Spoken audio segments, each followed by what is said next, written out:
कोंढाळी वनपरिक्षेत्र अंतर्गत येणाऱ्या धामणगाव परिसरात जंगल आहे। या शिवारात रघुनाथ मुंगभाते यांची शेती आहे। जंगलातील नीलगायरोही वाट भटकले आणि रघुनाथ मुंगभाते यांच्या शेतातील विहिरीत पडले। ती विहीर वरून बांधली नसल्याने जमिनीला समांतर आहे। विहिरीत नीलगाय दिसताच रघुनाथ यांनी वनसंरक्षक सुरेंद्र पाटील यांना माहिती दिली। त्यांनी कोंढाळीचे वनपरिक्षेत्र अधिकारी फरीद आझमी यांना कळविले। माहिती मिळताच वनकर्मचाऱ्यांनी घटनास्थळ गाठले। त्यांनी तिला बाहेर काढण्यासाठी कसोशीने प्रयत्न केले, परंतु अतिशय वजनी असल्याने ते ओढून बाहेर काढता येणे शक्य झाले नाही। त्यामुळे कर्मचाऱ्यांनी जेसीबीच्या मदतीने त्याला बाहेर काढले। दोर सोडताच नीलगायीने जंगलाच्या दिशेने धूम ठोकली। तिला फारशी दुखापत झाली नव्हती।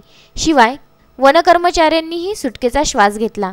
यावेळी नीलगाय बघण्यासाठी शेतकऱ्यांनी मोठ्या प्रमाणात गर्दी केली होती। जितेंद्र उके, विदर्भ न्यूज, नागपूर।